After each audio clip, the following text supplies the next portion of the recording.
Cessons de tourner autour du pot et regardons la réalité en face, sans anesthésie. Vous êtes ici parce que vous ressentez ce froid glacial, cette hostilité sourde ou cette rage explosive venant d'une personne que vous avez aimée, aidée, et pour laquelle vous avez tout sacrifié. Vous vous demandez comment on peut passer de l'adoration au mépris le plus total. Pourquoi ce narcissique vous déteste-t-il alors que vous avez été son pilier? La réponse est simple, brutale, et elle va vous déplaire. Il ne vous déteste pas pour vos défauts, il vous déteste pour votre lumière et pour votre refus, conscient ou non, de devenir son paillasson éternel. Bienvenue dans la dissection chirurgicale de la haine narcissique. Ici, on ne pleure pas, on analyse. On ne cherche pas d'excuses, on cherche des armes. Soyons clairs dès le départ. Vous essayez de comprendre un esprit déstructuré avec une logique de personne saine. C'est votre première erreur, c'est mathématique. Si vous appliquez une équation normale à un système corrompu, le résultat sera toujours faux. Vous avez une personnalité intégrée, une empathie fonctionnelle.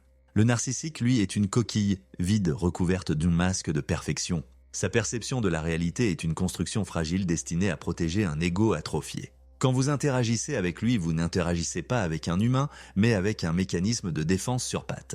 Pour comprendre pourquoi il vous voue une haine féroce, il faut plonger dans les abysses de sa psyché, là où les lois de l'univers et le principe du boomerang finissent toujours par rattraper les imposteurs. Le narcissisme n'est pas une simple arrogance, c'est une pathologie du vide. Tout commence souvent dans une enfance où l'enfant a dû choisir entre disparaître ou se créer un faux moi tout-puissant pour survivre à un environnement toxique. Il a observé ceux qui avaient le pouvoir, ceux qui écrasaient les autres, et il a conclu « Pour ne plus jamais souffrir, je dois contrôler. Pour être en sécurité, je dois être au-dessus. » À partir de là, chaque relation devient une partie d'échec, une guerre de territoire où l'autre n'est qu'une pion. Un objet, un apport destiné à nourrir son réservoir de validation.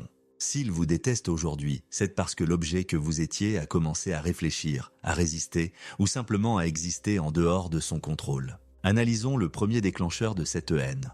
Votre capital sympathie naturelle? En fait, le narcissique est un parasite social. Il a besoin de mimer les émotions humaines pour s'intégrer, alors que vous les vivez réellement. Les gens vous aiment. Ils sont attirés par votre authenticité, votre bienveillance, votre capacité à tisser des liens sincères sans calcul. Pour le narcissique, c'est insupportable. Pourquoi? Parce qu'il doit déployer des efforts colossaux, une mise en scène permanente et une manipulation de chaque instant pour obtenir une fraction de l'affection que vous recevez gratuitement. Il voit votre aisance relationnelle comme une insulte personnelle. Dans son esprit tordu, si vous êtes aimé, c'est que vous lui volez sa part de marché. Il vous méprise parce qu'il vous juge naïf de donner sans compter, mais en secret, il brûle de jalousie devant votre richesse intérieure. Il se dit que vous ne méritez pas cette lumière. Son mépris est le bouclier de son infériorité. Prenons un exemple concret, une soirée entre amis. Vous riez, vous racontez une anecdote, les gens sont suspendus à vos lèvres.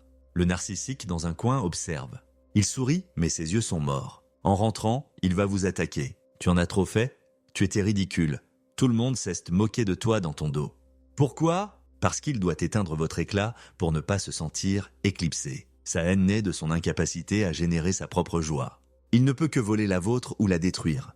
Il va même jusqu'à saboter vos relations amicales en racontant des horreurs sur vous dès que vous avez le dos tourné, simplement pour s'assurer que vous ne soyez pas trop apprécié. Pour lui, votre popularité est une menace directe à son hégémonie. Passons au deuxième point, le plus explosif.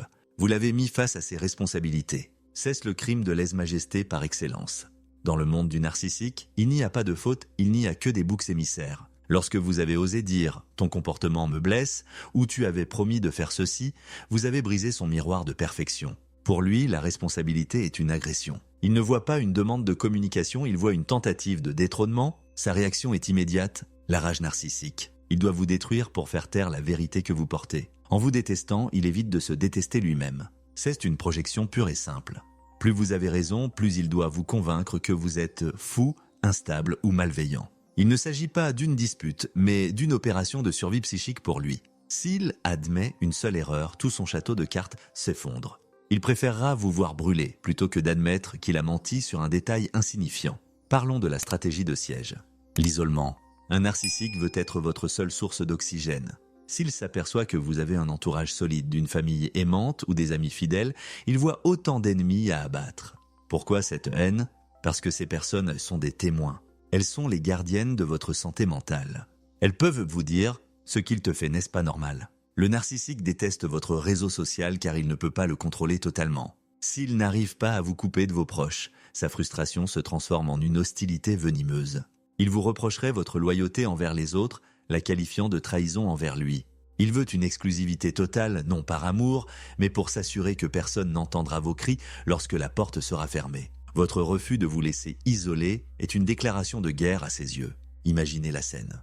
Vous recevez un appel de votre mère ou de votre meilleur ami. Le narcissique soupire, lève les yeux au ciel ou commence à faire du bruit pour interrompre la conversation.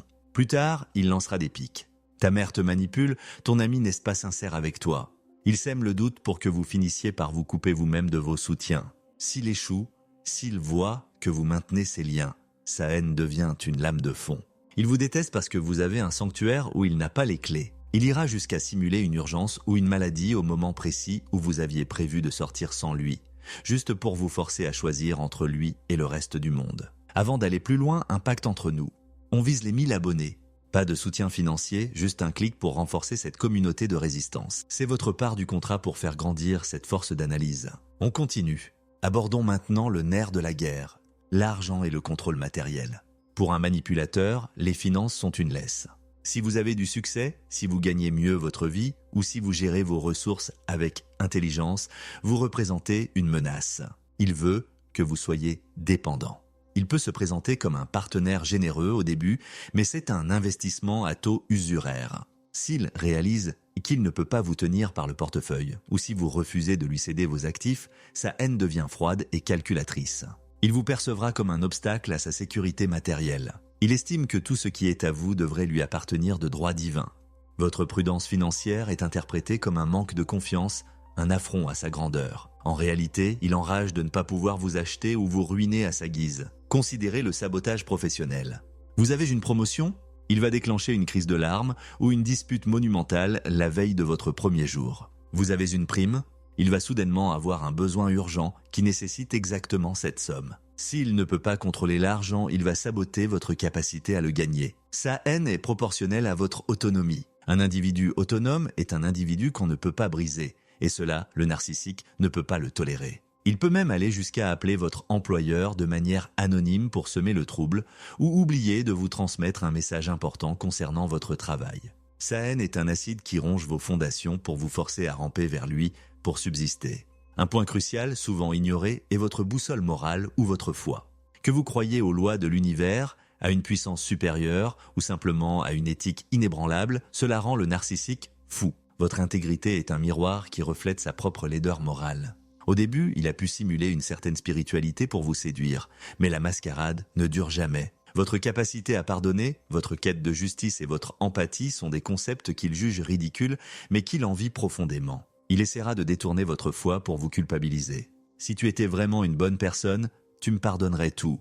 Mais dès que vous comprenez que la vraie bonté ne signifie pas se laisser piétiner, il vous déteste. Il déteste le fait que vous ayez une autorité supérieure à la sienne, une source de force qu'il ne peut ni comprendre ni tarir. Vous n'êtes plus sa proie facile, vous êtes un individu ancré, et pour un tyran, l'ancrage de l'autre est une insulte. Regardons de plus près la gestion du quotidien. C'est là que la haine se niche dans les détails. Le narcissique estime que les tâches ingrates, la logistique ennuyeuse et les efforts constants ne sont pas pour lui. Il est au-dessus de ça.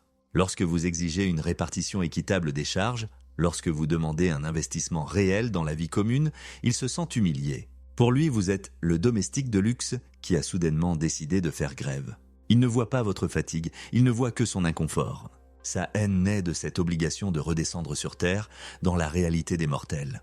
Il vous en veut de lui rappeler qu'il est un être humain soumis aux mêmes contraintes que tout le monde. Chaque demande de votre part est perçue comme un boulet qu'il doit traîner et il finit par vous détester simplement parce que vous existez avec des besoins propres. Il utilisera l'incompétence stratégique. Il fera mal les choses exprès pour que vous finissiez par les faire vous-même, tout en vous reprochant d'être maniaque ou obsédé par le contrôle. Il y a aussi la question de la propriété et du territoire. Si vous possédez des biens, un héritage, une maison, le narcissique les voit comme ses trophées de chasse. S'il n'arrive pas à faire inscrire son nom sur vos titres de propriété, s'il ne parvient pas à fusionner vos patrimoines pour mieux les absorber, il vous considérera comme un traître. Il utilisera des arguments émotionnels fallacieux pour vous faire céder. Si on s'aime, on partage tout. Mais le partage, pour lui, est à sens unique. Votre résistance est un acte de rébellion qu'il punira par le mépris et le sabotage. Il préférerait vous voir tout perdre plutôt que de vous voir garder un jardin secret ou une sécurité financière hors de sa portée. Sa haine est ici celle d'un conquérant stoppé aux frontières d'un royaume qu'il croyait déjà sien. Parlons d'un sujet tabou, la maladie. C'est l'un des moments où la haine narcissique se révèle dans toute sa noirceur. Si vous tombez malade, si vous avez besoin de soins, d'attention ou si vous ne pouvez plus remplir votre rôle de fournisseur d'énergie ou de service, le narcissique ne ressent pas de la peine, il ressent de l'irritation. Vous devenez un objet défectueux. Il vous déteste parce que vous monopolisez l'attention qu'il estime lui être due. Il peut même aller jusqu'à vous reprocher votre état, vous accusant de faire exprès d'être faible pour le manipuler. C'est d'une cruauté sans nom, mais c'est sa logique. Vous n'êtes utile que si vous fonctionnez à 100% pour lui. Votre vulnérabilité est un crime contre son confort. Le masque tombe, et ce que vous voyez derrière, c'est une absence totale d'humanité déguisée en agacement. Imaginez, vous avez 39 de fièvre, vous êtes cloué au lit. Au lieu de vous apporter un verre d'eau, il soupire bruyamment parce que vous n'avez pas fait les courses, ou il part faire la fête en vous reprochant de gâcher son week-end avec votre état. S'il vous déteste à ce moment-là, c'est parce que vous n'êtes plus un outil fonctionnel. Sa haine est le dégoût du propriétaire devant une machine en panne. Il peut même simuler une maladie encore plus grave que la vôtre pour détourner l'attention.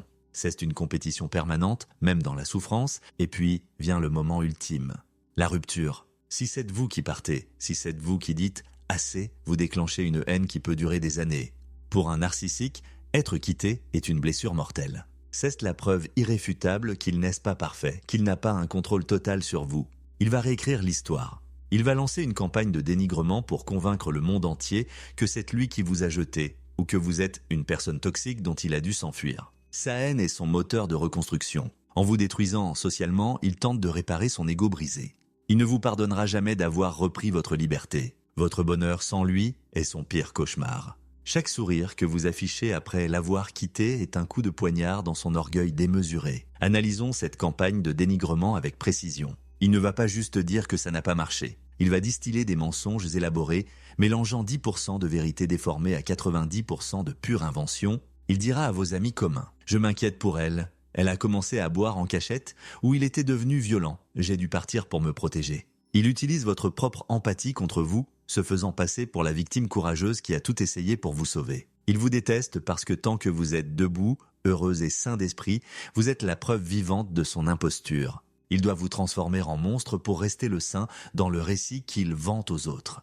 En fait, la somme de tous ces motifs de haine se résume à une chose. Vous avez cessé d'être un miroir complaisant. Le narcissique a besoin que vous reflétiez une image grandiose de lui-même. Dès que vous commencez à refléter la réalité, ses mensonges, sa paresse, sa méchanceté, son vide, il veut briser le miroir. C'est une réaction enfantine primitive. Imaginez un enfant qui casse son jouet parce qu'il n'arrive pas à le faire fonctionner comme il veut. Le narcissique fait la même chose avec les humains. Il vous déteste parce qu'il ne peut pas vous posséder totalement, parce que votre âme reste hors de portée de ses griffes. Plus vous devenez conscient de la manipulation, plus vous devenez dangereux pour lui. La haine est alors une mesure de protection. Il doit vous détester pour justifier le mal qu'il vous a fait et celui qu'il s'apprête encore à vous faire. Explorons le concept du gaslighting ou détournement cognitif. C'est l'arme de destruction massive préférée du narcissique. Il vous déteste tellement qu'il veut que vous doutiez de vos propres yeux, de vos propres oreilles, de votre propre mémoire. « Je n'ai jamais dit ça, tu inventes tout, tu es trop sensible ». Ce n'est pas juste un mensonge, c'est une tentative d'effacement de votre identité. En vous poussant à la folie, il s'assure que personne ne croira vos accusations. Sa haine se manifeste ici par une volonté de dissoudre votre réalité. Il veut que vous deveniez une ombre, une coquille vide qu'il pourra manipuler à sa guise. Chaque fois que vous tenez bon sur les faits, chaque fois que vous dites « non, je sais ce que j'ai vu », sa haine redouble. Votre santé mentale est un affront à son pouvoir de distorsion. Il peut déplacer des objets dans la maison, cacher vos clés, puis vous accuser de perdre la tête, tout cela avec un sourire compatissant qui cache une rage noire. Parlons aussi des singes volants, Flying Monkeys. Le narcissique ne se contente pas de vous détester seul. Il veut que le monde entier vous déteste. Il recrute des complices, souvent des gens naïfs ou eux-mêmes manipulables, pour porter ses attaques. Il leur raconte des horreurs sur vous pour qu'ils deviennent ses bras armés. Lorsque vous voyez des gens que vous estimiez se détourner de vous sans explication, c'est l'œuvre de la haine narcissique par procuration. Il jouit de vous voir isolé, trahi par ceux en qui vous aviez confiance. C'est une jouissance sadique. Il ne vous déteste pas seulement, il veut votre mort sociale. Il organise des événements où vous n'êtes pas invité, tout en s'assurant que vous l'appreniez. Il utilise ses tiers pour vous envoyer des messages de reproches ou pour vous espionner. Ajoutons une dimension souvent oubliée, le vol intellectuel et créatif. Si vous êtes une personne créative, si vous avez des idées, des projets, une vision, le narcissique va d'abord vous admirer, puis tenter de s'approprier votre génie. S'il n'y parvient pas, il va dénigrer vos créations. C'est pas mal, mais n'importe qui pourrait le faire. Tu devrais arrêter de perdre ton temps avec ça. Mais en secret, il vous déteste parce que vous produisez quelque chose à partir de rien, alors que lui est stérile. S'il peut, il volera vos idées et les présentera comme les siennes. S'il échoue, il tentera de détruire votre confiance en votre talent pour que vous arrêtiez de créer. Votre créativité est une preuve de vie qu'il ne peut pas supporter, car elle souligne son propre désert intérieur. Soyons clairs, cette haine n'a rien à voir avec vous. Elle est le produit d'un esprit en décomposition qui tente de survivre dans un monde qu'il perçoit comme hostile. Mais ce n'est pas parce que vous comprenez le mécanisme que vous devez l'accepter. Comprendre ne signifie pas excuser. La haine du narcissique est un poison qu'il essaie de vous faire boire. Si vous restez dans son champ d'action, vous finirez par croire que vous méritez ce mépris. Vous finirez par intégrer sa voix toxique dans votre propre dialogue intérieur. C'est là que le danger est maximal. Vous devez réaliser que sa détestation est, en réalité, une médaille d'honneur. S'il vous déteste, c'est que vous n'êtes pas comme lui. C'est que vous avez quelque chose qu'il ne pourra jamais acheter, voler ou mimer. Une identité réelle. Il faut arrêter de se mentir. Le narcissique ne changera pas. Il ne se réveillera pas un matin avec un remords soudain en se disant qu'il a été injuste.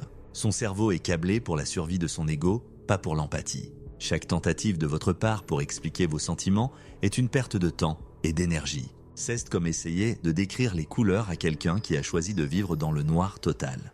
Il utilisera vos explications contre vous, il disséquera vos vulnérabilités pour trouver de nouveaux angles d'attaque. La seule réponse valable à la haine narcissique est l'indifférence. Pas une indifférence feinte, mais une déconnexion totale.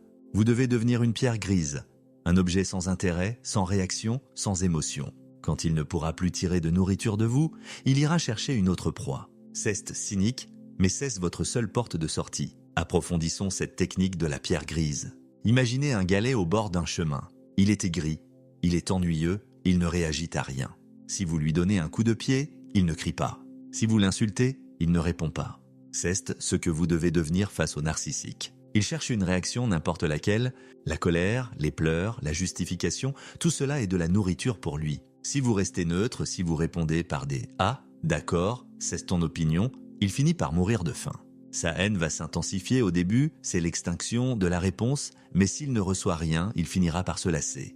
Votre absence de réaction est l'insulte suprême à son ego qui se croit tout-puissant. S'il vous provoque en disant « Tu es la pire personne que j'aie rencontrée », répondez simplement « C'est noté, rien de plus ». Ne lui offrez pas le spectacle de votre douleur. Regardez le principe du boomerang.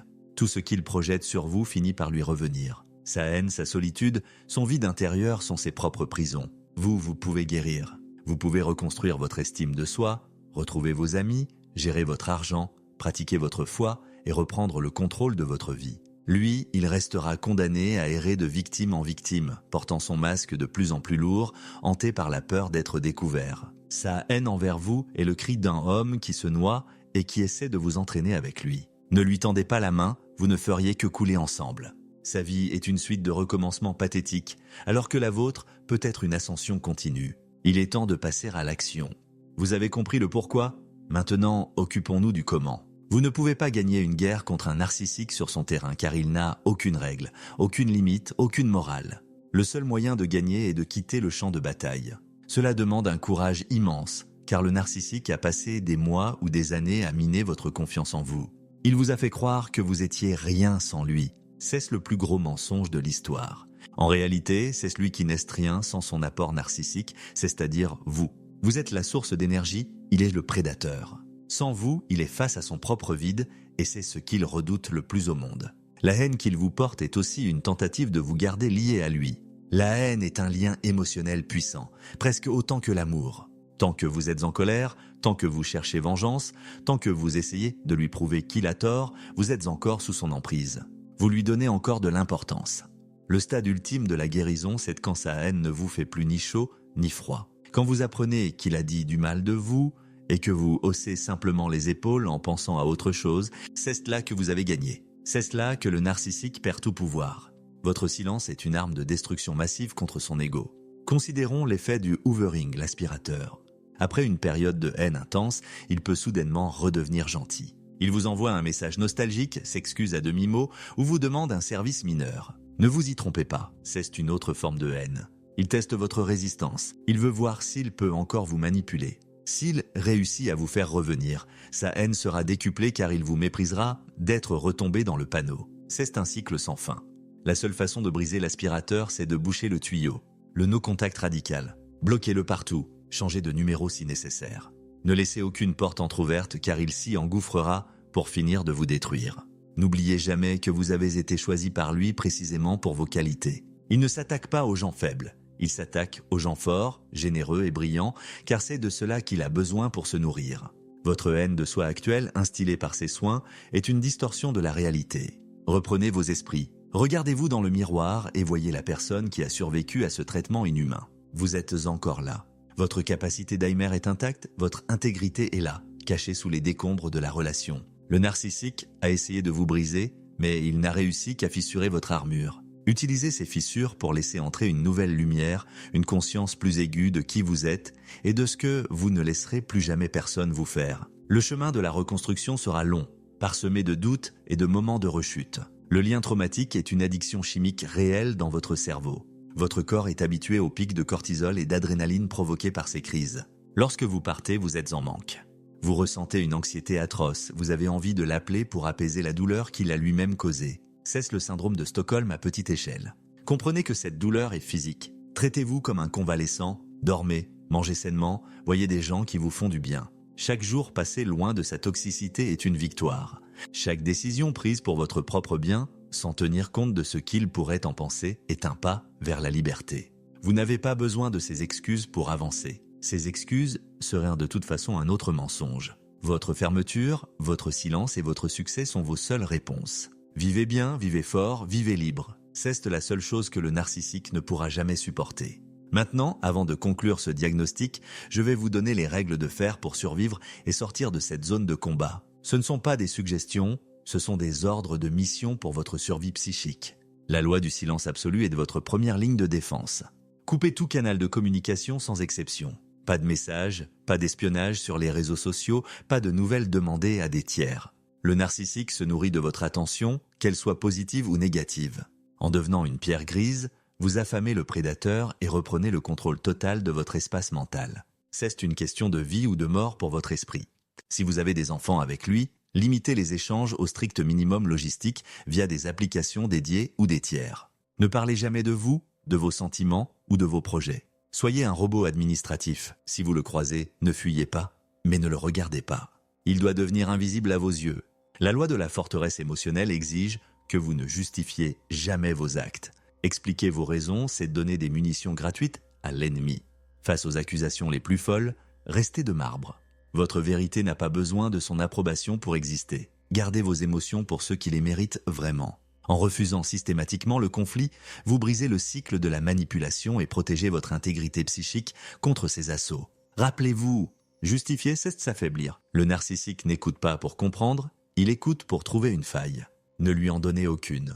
S'il vous accuse d'être égoïste, dites « cesse ton point de vue ». Fin de la discussion. La loi de la preuve matérielle est votre ancrage dans le réel. Documentez chaque interaction, chaque menace, chaque incohérence financière de manière systématique. Dans le monde du narcissique, la réalité est une pâte à modeler. Vos notes factuelles sont votre bouclier. Ne comptez jamais sur votre mémoire, souvent embrumée par le trauma. Ces traces écrites constituent votre protection juridique et psychologique pour ne plus jamais douter de votre propre perception des faits. Gardez un journal caché, faites des captures d'écran, enregistrez si nécessaire, dans le respect de la loi.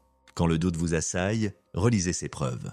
Elles sont votre boussole dans le brouillard. C'est ce qui vous empêchera de retomber dans le piège du peut-être que c'est moi qui exagère. La loi de la reconstruction radicale consiste à investir chaque once d'énergie en vous-même. Le narcissique a tout fait pour que vous vous oubliiez totalement. Reprenez vos passions délaissées, soignez votre corps, entourez-vous exclusivement de personnes saines et authentiques. La plus grande vengeance est votre épanouissement total et visible. Devenez si fort et si conscient que son influence glisse désormais sur vous comme de l'eau sur une plume de cygne. Redécouvrez qui vous étiez avant que ce parasite n'entre dans votre vie. Quel sport aimiez-vous? Quelle musique écoutiez-vous? Quel était votre rêve d'enfant? Reconnectez-vous à votre essence. Allez au cinéma seul, voyagez, apprenez une nouvelle langue. Chaque acte d'indépendance est un clou dans le cercueil de son emprise. Parlons du sabotage de votre joie. Avez-vous remarqué que chaque fois que vous étiez heureux pour une raison extérieure, le narcissique trouvait un moyen de gâcher l'instant? Un anniversaire, une fête de famille, un succès professionnel, il déteste votre bonheur indépendant. Sa haine se manifeste par une bouderie, une fausse maladie ou une dispute sortie de nulle part. Il veut que votre monde tourne autour de son humeur. En reprenant le droit d'être heureux sans sa permission, vous commettez l'acte de rébellion ultime. C'est pour cela qu'il vous déteste. Vous êtes incalculable.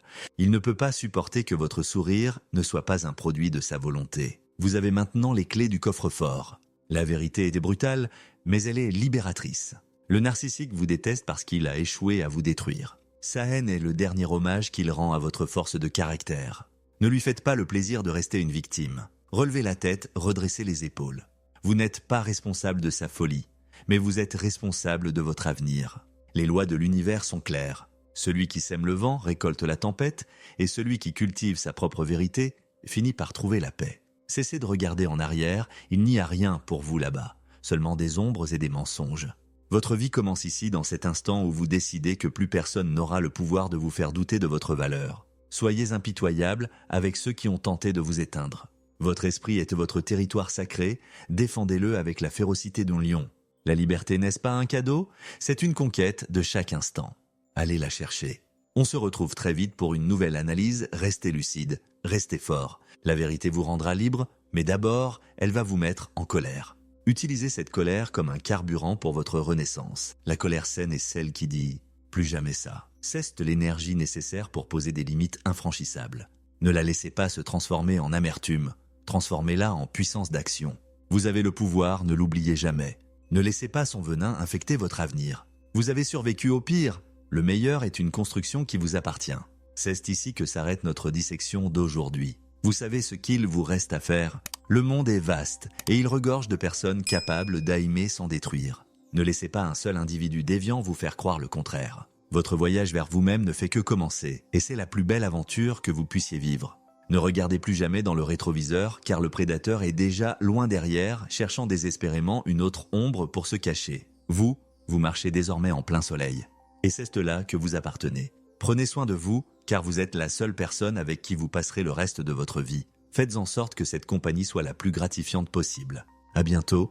Votre résilience est votre plus grande victoire. Le narcissique a perdu dès l'instant où vous avez décidé de comprendre. Car comprendre, c'est déjà commencer à s'échapper. Et s'échapper, c'est de gagner. Vivez, brillez et laissez sa haine se consumer dans le vide de sa propre existence. Vous êtes libre et cette liberté est votre plus beau trophée. Ne la rendez jamais. Jamais.